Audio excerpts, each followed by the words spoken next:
I need you to listen to this very carefully. A study from Johns Hopkins School of Medicine followed more than 2,400 adults over the age of 60 for 14 weeks and found that nearly 68% of them were consuming double the safe amount of sodium every single day, not from the salt shaker on the table, but from foods they ate without any suspicion at all. Not potato chips, not fast food, not the things you are thinking about right now. I am Dr. Saul Whitman, and today I am going to show you exactly 10 foods that are quietly destroying your blood pressure every single day, even when you are trying to eat healthy. And the one sitting at number one on this list, I guarantee you have it in your refrigerator right now. You think it is protein, you think it is a smart lunch, but for someone with high blood pressure, it may be the most dangerous thing hiding in your kitchen. Stay with me all the way through this video because number one is not sausage, it is not bacon, it is not anything you would guess. And when I reveal it, you will finally understand why your blood pressure keeps refusing to come down no matter how hard you try. What you need to understand first. Before we get into the list, I want you to understand one very simple thing, because if you do not understand this, you will not understand why everything I am about to say is actually dangerous. High blood pressure does not only come from stress or aging. Most of it comes from what you put into your mouth every single day. Think of your body like a closed plumbing system. When you eat too much sodium, your body holds onto extra water to dilute it. More water means more pressure pushing against the walls of your blood vessels every second of every minute. And when those blood vessels have already stiffened with age, that pressure does not just make a number go up on your monitor, it raises your risk of stroke, heart attack, kidney failure, and even memory decline. So the enemy is not always the thing that looks dangerous. Most of the time, the enemy is hiding inside the most familiar things in your life. That is exactly what we are going to talk about today. Number 10, bottled sauces, salad dressings, and condiments. This one surprises almost everyone because the serving sizes are so small that the danger hides right in front of you without you ever noticing. A little soy sauce here, a spoonful of bottled salad dressing there, ketchup on eggs, barbecue sauce on chicken, teriyaki glaze on salmon, mustard on a sandwich. It all seems tiny, almost irrelevant. But those flavor boosters are often carrying a massive sodium load. And the worst part is that people do not count them as real food in their heads. So the sandwich gets blamed, the chicken gets blamed, the rice gets blamed, while the salty condiment doing the real damage escapes suspicion every single time. I had a patient named Margaret, 71 years old, who ate grilled chicken over salad for lunch, which sounds perfect. But she loved bottled Italian dressing, then added croutons, then sprayed on a little more dressing because the first amount did not coat the lettuce well enough. Then in the evening, she would add soy sauce to her steamed vegetables because she thought vegetables were always safe. Her meals sounded heart-healthy when described quickly, but when we slowed everything down, sodium was being quietly pushed upward by the condiments surrounding the meal, not by the meal itself. The rule here is this: if something comes in a bottle and is designed to make food taste more intense, you need to respect it. Use less, compare labels, and whenever possible, switch to olive oil, vinegar, lemon juice, garlic, or fresh herbs. And never assume that light or low calorie means safe for blood pressure, because very often when manufacturers remove fat, they make up for it with sodium, sugar, or both. Number 9, canned soup, instant soup, and broth-based convenience meals. If there is one food category that has fooled more generations of older adults than any other, it is soup. Soup feels medicinal, it feels gentle, it feels warm. It brings up memories of someone caring, handing you a bowl when you were tired or under the weather. But if you have high blood pressure, many canned soups and instant broth meals are not comfort foods. They are sodium delivery systems. And because they are warm and soothing, people tend to eat them during times of illness, stress, or exhaustion, which is exactly when their blood pressure may already be more sensitive. That is how a food that feels healing can quietly become one of the most harmful things in the pantry. I had a patient named Robert, 76 years old, a widower, proud of how much he had simplified his life. He told me, "Doctor, I do not eat junk, I just keep things easy." His easy lunch was canned chicken noodle soup one day, canned vegetable beef soup the next, and a cup of instant noodles when he did not feel like opening a can. He thought he was choosing something lighter than a sandwich. but his afternoon blood pressure was consistently much higher than his morning reading, and the reason was sitting in his cabinet stacked 3 cans high. The sodium in those soups was enough to turn a quiet lunch into an all-day strain on his blood vessels. If you love soup, you do not have to give it up completely, but you do need to control it. Look for low-sodium versions, no salt-added broths, homemade soups, or frozen soups specifically labeled lower sodium.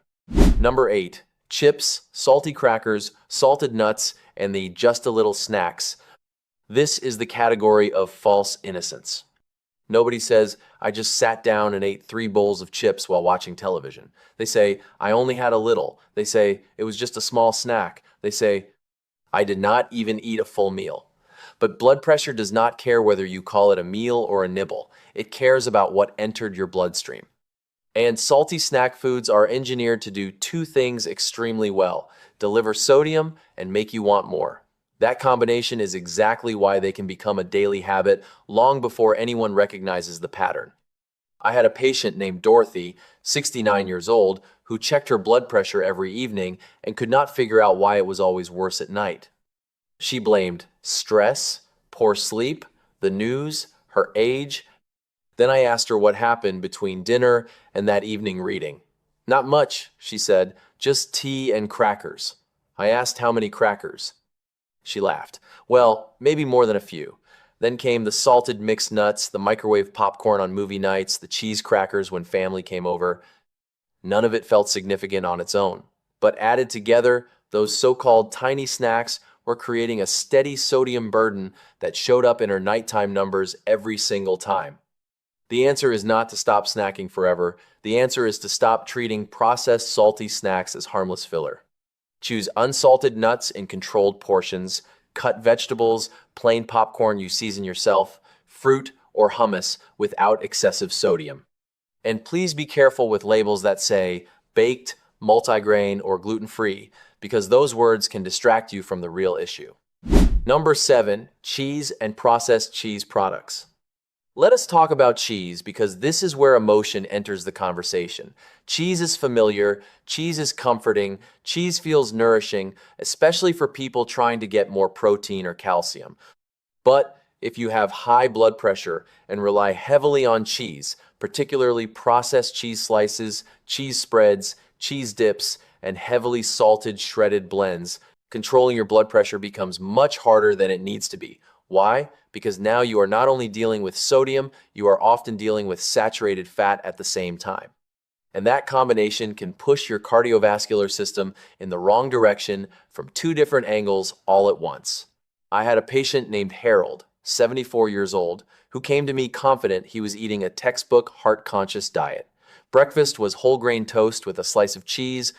Lunch was crackers, turkey, and cheese. Dinner was a baked potato with a little cheese melted over broccoli. In his mind, cheese was not indulgence. It was protein. It was calcium. It was convenience. What he never noticed was how often it showed up and how quickly sodium accumulates when a salty topping becomes an all-day habit. I am not saying cheese is poison. I am saying frequency matters, portion matters, and the type matters. A little natural cheese now and then is very different from daily processed slices, cheese-filled snacks, and shredded cheese tossed onto everything. If you use cheese, think of it as an accent, not a foundation. Number 6, bread, bagels, wraps, and everyday sandwich bases. This is where high blood pressure gets truly sneaky. Most people think sodium comes from dramatic foods like chips, French fries, canned soup, and fast food. But some of the biggest sodium contributors are foods people eat so often they stop noticing them. Bread, toast, English muffins, bagels, tortillas, wraps, hamburger buns. You do not bite into them and think, wow, that is really salty. But because they show up at breakfast, lunch, and dinner, they become one of the quietest ways sodium piles up in the background. And if that bread is then paired with deli meat, cheese, condiments, or canned fillings, you have built a blood pressure problem before dinner even starts. I had a patient named Patricia, 71 years old, who told me she had done the smart thing and stopped eating fast food. Great decision. Then she replaced it with a homemade sandwich every day and felt proud of the switch. But her daily routine was toast at breakfast, a turkey sandwich on multigrain bread at lunch, and a wrap with leftover chicken at dinner when she was tired. "Doctor, it is all homemade," she told me. And that was true. But homemade does not automatically mean low sodium. Once we looked carefully, the bread, wrap, condiments, and fillings were combining into a routine that her arteries experienced as constant pressure, not heart-healthy discipline. Here's what I want you to remember. Foods eaten frequently cause more damage than foods eaten occasionally. Choose lower sodium breads when possible, read the labels, watch your portion size, and do not assume brown bread is automatically healthier. Number 5. Frozen dinners, frozen pizza, and ready-to-heat convenience meals. Convenience is seductive, especially when your energy is low, your joints ache, or cooking for one starts to feel pointless. That is exactly why frozen dinners become such a powerful trap. They promise portion control. They promise speed. They often use words like lean, fit, smart, or balanced. But many of these meals are loaded with sodium because sodium preserves flavor, extends shelf life, and keeps processed food tasting stronger than it otherwise would. So while the front of the box is selling you reassurance, the nutrition label is often telling a completely different story.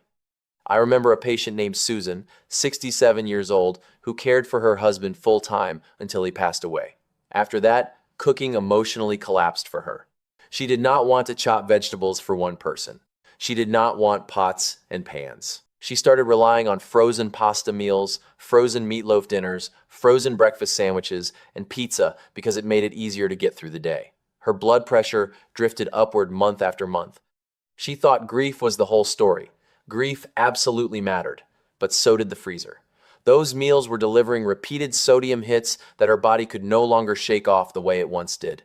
If you buy frozen foods, do not shop by the mood the front label creates. Shop by the numbers. Compare sodium, compare serving size, choose plain frozen vegetables over seasoned ones.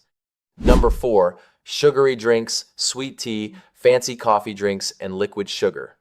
This category does not always raise blood pressure the same immediate way a very salty meal can.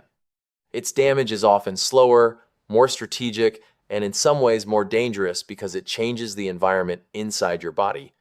Sugary drinks flood you with calories that do not satisfy hunger well, making weight gain more likely. They can worsen insulin resistance, increase inflammation, and make it much harder to maintain healthy blood pressure over the long run. And because they are liquids, people constantly underestimate them. Nobody thinks one glass of sweet tea, one soda, and one flavored coffee drink count as a pattern, but your body absolutely does. A study from Harvard Medical School followed 1,800 older adults for 18 weeks and found that those who drank 2 or more sugary drinks per day had blood pressure readings that were on average 9 points higher than those who switched to plain water or unsweetened tea. That is a significant gap. I had a patient named Leonard, 73 years old. He did not care much for dessert, so he believed sugar was not his issue.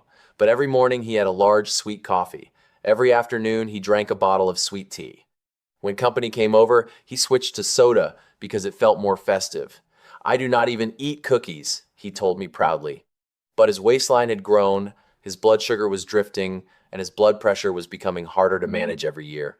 He had removed sweets from his plate, but not from his cup. That misunderstanding is incredibly common. Better choices are water, sparkling water without added sodium or sugar, unsweetened tea, black coffee, or coffee with a modest amount of milk. Number 3, fast food and restaurant takeout. When you eat at a restaurant, especially chain restaurants, casual diners, takeout counters, and fast food places, you are surrendering control over one of the most important parts of blood pressure management, sodium. Restaurants use salt because it makes food taste better instantly.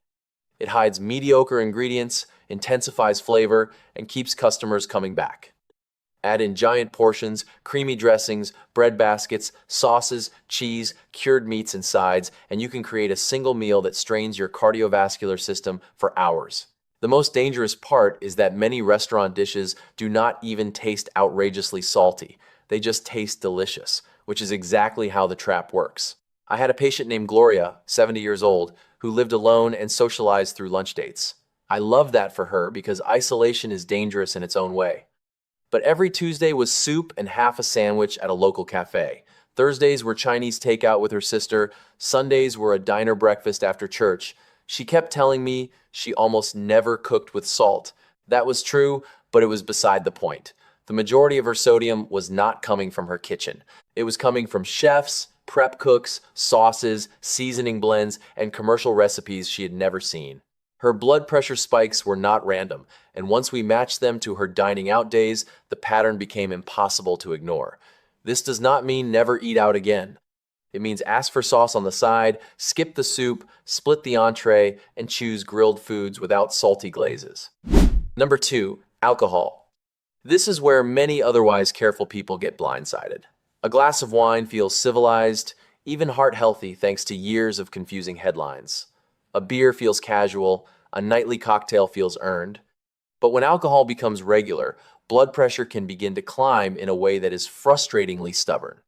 It can also interfere with sleep, affect your weight, make medications less effective for some people, and encourage poorer food choices after that first drink lowers your inhibition. So even though alcohol does not feel like food, it absolutely belongs on this list.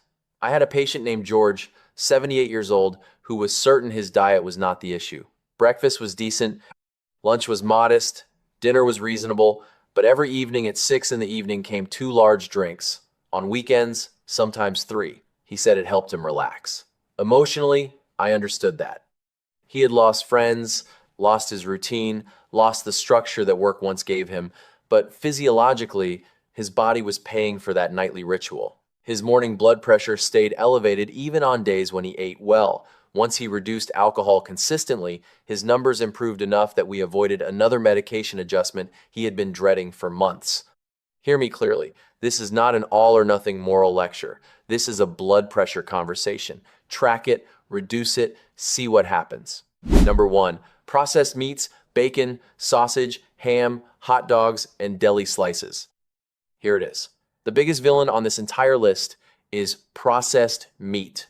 Not fresh chicken, not whole fish, not unseasoned meat you cook yourself. Processed meat, bacon, sausage, ham, salami, pepperoni, hot dogs, lunch meat, smoked turkey slices, cured beef, all the things people layer into breakfast sandwiches, deli lunches, omelets, snack plates, and charcuterie boards while telling themselves they are getting protein. Yes, you are getting protein, but you are very often getting an aggressive combination of sodium, preservatives, and frequently saturated fat right along with it. And that combination is brutal for people who are already struggling to control blood pressure.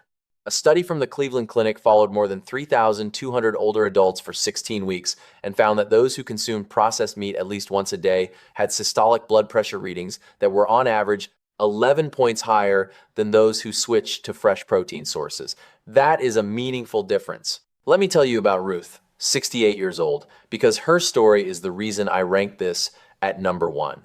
Ruth thought she had created the ideal blood pressure conscious lunch. A turkey sandwich on whole grain bread, mustard, lettuce, tomato, maybe a pickle on the side.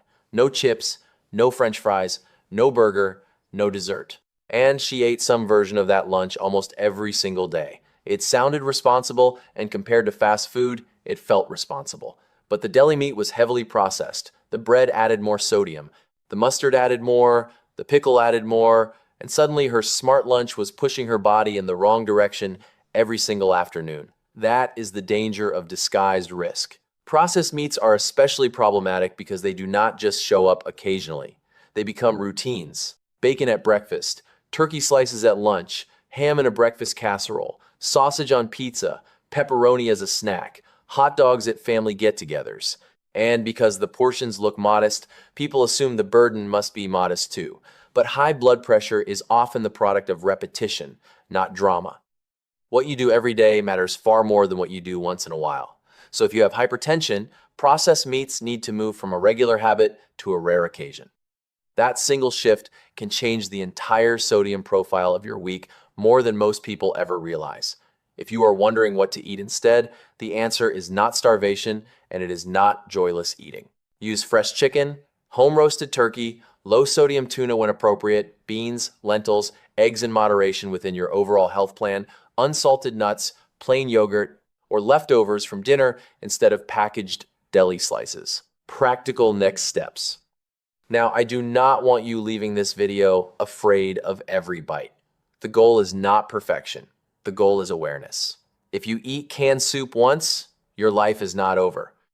If you have pizza with your grandkids, you have not failed. If you enjoy a holiday meal, that is not a cardiovascular catastrophe. The real issue is pattern. Are these foods occasional visitors, or are they permanent residents in your daily routine? High blood pressure usually gets worse the same way it improves, gradually, quietly, through repeated habits. And when you change the pattern, you often change the numbers more than you ever expected. So here is the practical doctor recommendation I want you to carry with you. If you have high blood pressure, start by targeting the foods that repeatedly deliver the most sodium and the least nutritional value. Do not try to fix everything in one day.